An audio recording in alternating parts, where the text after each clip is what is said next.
135 साल पुरानी प्रसिद्ध ऐतिहासिक मर्यादा पुरुषोत्तम भगवान श्री रामचंद्र की बारात शोभा यात्रा कड़ी सुरक्षा व्यवस्था के बीच निकाली गई। शोभा यात्रा का शुभारंभ केंद्रीय विधि और न्याय राज्य मंत्री प्रोफेसर एसपी सिंह बघेल, जिलाधिकारी नवनीत सिंह और एएसपी प्रभाकर चौधरी द्वारा किया गया, जहां भगवान श्री राम और लक्ष्मण के स्वरूपों की आरती की गई। शोभा यात्रा में 10 लाख से अधिक भक्त बाराती के रूप में शामिल हुए। शोभा यात्रा में 2 दर्जन से अधिक बैंड बाजों के साथ भगवान श्री राम और लक्ष्मण के स्वरूप रथ पर विराजमान होकर सीता से विवाह रचाने के लिए निकले। शोभा यात्रा में जहां भगवान श्री राम पर आधारित झांकियां लोगों के आकर्षण का केंद्र रही, वहीं मुख्यमंत्री योगी आदित्यनाथ की सजीव झांकी बेटी बचाओ बेटी पढ़ाओ, स्वच्छता और पर्यावरण का संदेश देने वाली झांकियों सहित 100 से अधिक झांकियां निकाली गई। बारात को सुरक्षित निकालने के लिए आगरा प्रशासन के साथ साथ कई जिलों का पुलिस बल भी तैनात किया गया था। श्री रामचंद्र की यह बारात शोभा यात्रा मनकामेश्वर मंदिर से शुरू होकर शहर के विभिन्न मार्गों से होते हुए श्याम दयाल बाग क्षेत्र में सजी विशाल भव्य जनकपुरी पहुंचेगी। इसी के साथ आज से 2 दिवसीय जनकपुरी महोत्सव शुरू हो जाएगा। कोलकाता के कारीगरों द्वारा नेपाल के जानकी मंदिर के जैसा विशाल भव्य जनमंच तैयार किया जा रहा है, जिसे देखने के लिए विशाल जनसमागम उमड़ पड़ा है। साथ ही आसपास के क्षेत्रों को रंग बिरंगी बिजली की झालरों से सजाया गया है।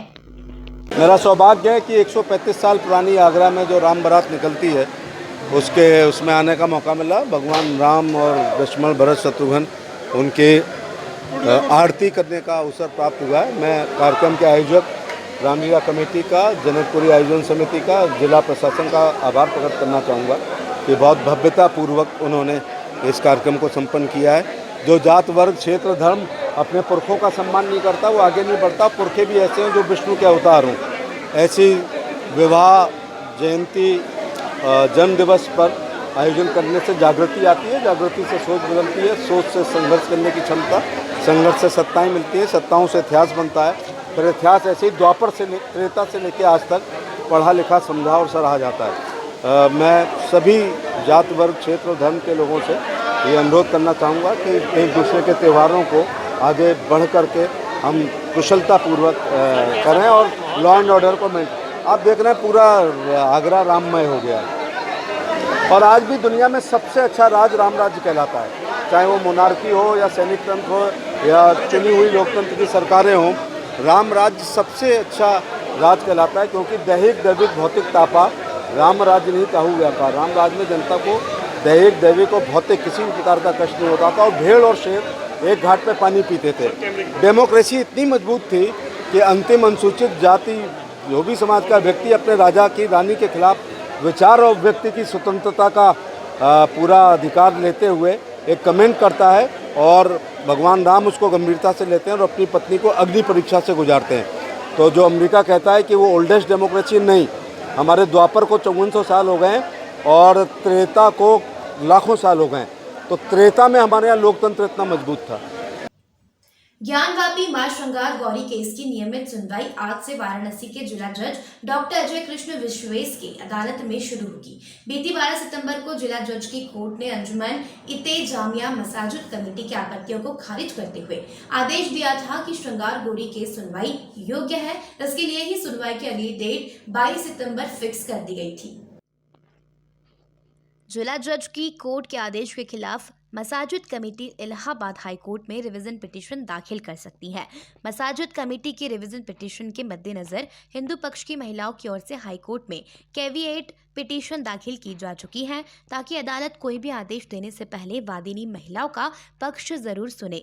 वादिनी महिलाओं के अधिवक्ता सुभाष नंदन चतुर्वेदी और सुभाष त्रिपाठी के अनुसार सबसे पहले उन एप्लीकेशन पर सुनवाई होगी जिन्होंने श्रृंगार गौरी केस में पार्टी बनने के लिए कोर्ट से अनुरोध किया है। ऐसी एप्लीकेशन की संख्या 20 से अधिक है। इन एप्लीकेशन पर सुनवाई के अलावा केस पॉइंट यानी वाद बिंदु भी तय किया जाएगा। संबंधित पक्षकार केस में अपनी जवाबदेही भी कोर्ट में दाखिल करेंगे। इसके अलावा ज्ञानवापी के तहखाने की कमीशन की कार्रवाई के लिए हमारी ओर से पहले ही एप्लीकेशन दी गई थी, उस पर भी सुनवाई होनी है। मसाजिद कमेटी के एडवोकेट रईस अहमद और 1 लाख अहमद ने बताया कि हमारी ओर से एक एप्लीकेशन दी गई है। हमने कोर्ट को बताया कि सुप्रीम कोर्ट ने आदेश दिया था कि श्रृंगार गौरी केस को लेकर जज स्तर के न्यायाधीश सुनेंगे। अगर उनके आदेश से कोई पक्ष असहमत होता है तो वह उसके खिलाफ उच्च अदालत में जा सकता है। इसके लिए उसे 8 हफ्ते का समय दिया जाना चाहिए। इसलिए हमने कोर्ट से अनुरोध किया है कि वह सुप्रीम कोर्ट के आदेश को ध्यान में रखते हुए हमें 8 हफ्ते का समय देने पर विचार करें। कोर्ट ने हमारी एप्लीकेशन पर सुनवाई के लिए 22 सितंबर की डेट फिक्स की है। 18 अगस्त 2021 को विश्व वैदिक सनातन संघ के प्रमुख ज्योतेंद्र सिंह बिसेन के नेतृत्व में दिल्ली की राखी सिंह और वाराणसी की सीता साहू, मंजू व्यास, रेखा पाठक और लक्ष्मी देवी ने सिविल जज सीनियर डिवीजन रवि कुमार दिवाकर की कोर्ट में मुकदमा दाखिल किया था, जहां 5 महिलाओं ने मांग की थी कि ज्ञानवापी परिसर स्थित मां श्रृंगार गौरी के मंदिर में नियमित दर्शन पूजन की अनुमति मिले।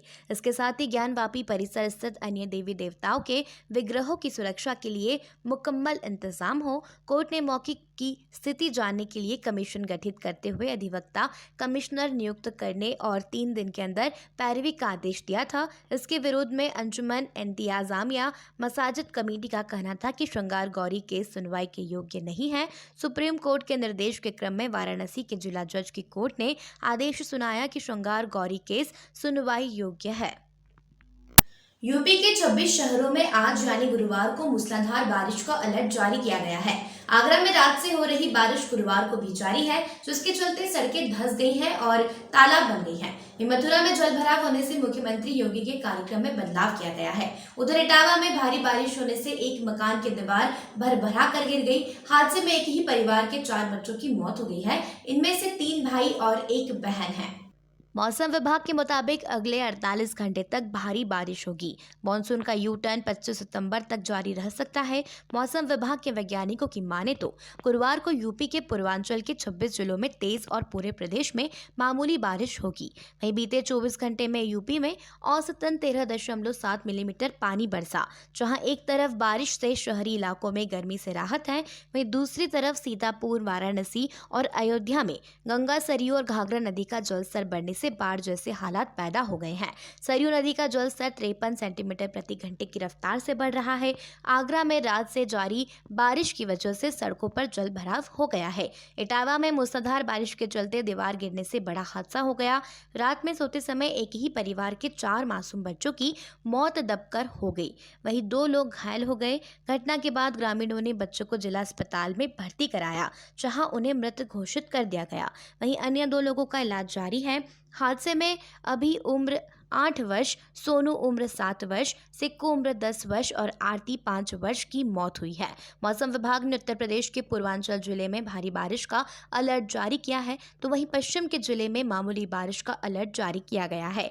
यूपी के मेरठ, गौतम बुद्ध नगर, पीलीभीत, बरेली, बहराइच, संत कबीर नगर, लखनऊ, गोरखपुर, फुर्सतगंज, फतेहपुर, मऊ, बलिया, वाराणसी, प्रयागराज, झांसी, मैनपुरी, हाथरस जैसे जिलों में आज भारी बारिश होगी। इसके अलावा सीतापुर, लखीमपुर खीरी, महाराजगंज, श्रावस्ती, संत कबीर नगर में मामूली बारिश का अलर्ट जारी किया गया है। देश भर में नेशनल इन्वेस्टिगेशन टीम की पॉपुलर फ्रंट ऑफ इंडिया के ठिकानों पर छापेमारी जारी है। प्रदेश में एनआईए के साथ यूपी एटीएस भी छापेमारी में शामिल है। इसी कड़ी में बाराबंकी के पीएफआई के कोषाध्यक्ष को गिरफ्तार किया गया है। बताया जा रहा है कि वह हाल ही में केरल से लौट कर आया था। एनआईए और यूपी एटीएस की संयुक्त टीम ने यह कार्रवाई बाराबंकी में कुर्सी थाना क्षेत्र के बोरहार गांव में की है, जहां से नदीम नाम के एक शख्स को गिरफ्तार किया गया है। Nadeem popular front of India के कोषाध्यक्ष के रूप में काम कर रहा था। वह केरल से वापस आने के बाद से ही लगातार जांच एजेंसियों की नज़र में था। नदीम से आज सुबह करीब 3 बजे से ही टीम पूछताछ कर रही थी, जिसके बाद उसे गिरफ्तार करके लखनऊ ले जाया गया है। जानकारी के मुताबिक नदीम के खिलाफ पहले से ही कई मुकदमे दर्ज हैं, साथ ही वह कई बार जेल भी जा चुका है। आरोपी की मां अबीदा ने बताया कि रात में 15 से 16 लोग अचानक से रात में घुस गए। मुझे कुछ आहट हुई तो मैं दरवाज़ा खोलने के लिए उठी, लेकिन उन लोगों ने मना कर दिया, जिसके बाद पूरे घर की तलाशी ली, परिवार वालों के फ़ोन जब्त कर लिए, हालांकि कुछ उन्हें नहीं मिला। इससे पहले 9 बार पुलिस घर आ चुकी है। एक बार रात 11 बजे आए, एक बार 9 बजे आए। अब उनको जो आदेश होगा वही करते हैं। हर बार आते हैं, सामान फैलाकर चले जाते हैं, हम बोलते हैं तो उल्टा सीधा बोलते हैं। राजू श्रीवास्तव के निधन की खबर सुनते ही उनके किदवई नगर स्थित आवास के बाहर प्रशंसकों की भीड़ उमड़ पड़ी। राजू के खोने का दर्द हर किसी के चेहरे पर साफ नजर आ रहा था। मोहल्ले वालों और प्रशंसकों की आंखों में आंसू झलक रहे थे। प्रशंसकों को उम्मीद थी कि राजू भैया के अंतिम दर्शन करने का मौका मिले। राजू के मुख्य सलाहकार अजित सक्सेना ने बताया कि राजू भाई के निधन से पूरा शहर दुखी है। राजू के छोटे भाई काजू श्रीवास्तव करीब 12 बजे घर के बाहर निकले और इस बात की पुष्टि की कि अंतिम संस्कार दिल्ली में ही किया जाएगा। करीब 1:45 बजे वह भी परिवार और बहन सुधा के साथ दिल्ली के लिए कार से रवाना हो गए। राजू श्रीवास्तव जमीन से जुड़े व्यक्ति थे। उनकी बातचीत और स्वभाव ऐसा था कि हर कोई उनका दीवाना हो जाता था। उन्होंने कभी छोटे बड़े में फर्क नहीं किया। राजू के पीए करवे तारंग ने बताया कि उनकी मुलाकात 2014 में लोकसभा चुनाव के दौरान हुई थी। उनके चुनाव में हम लोग साथ खड़े थे, तब से लगातार उनसे जुड़ा हुआ हूँ। 2018 में अपना निजी सचिव बना लिया। जब भी बाहर जाते और जिस भी होटल में ठहरते वहीं पर उन्हें भी रुकवाते थे। मुख्य सलाहकार अजित सक्सेना ने बताया कि राजू भाई ने उन्हें हमेशा बराबरी का दर्जा दिया।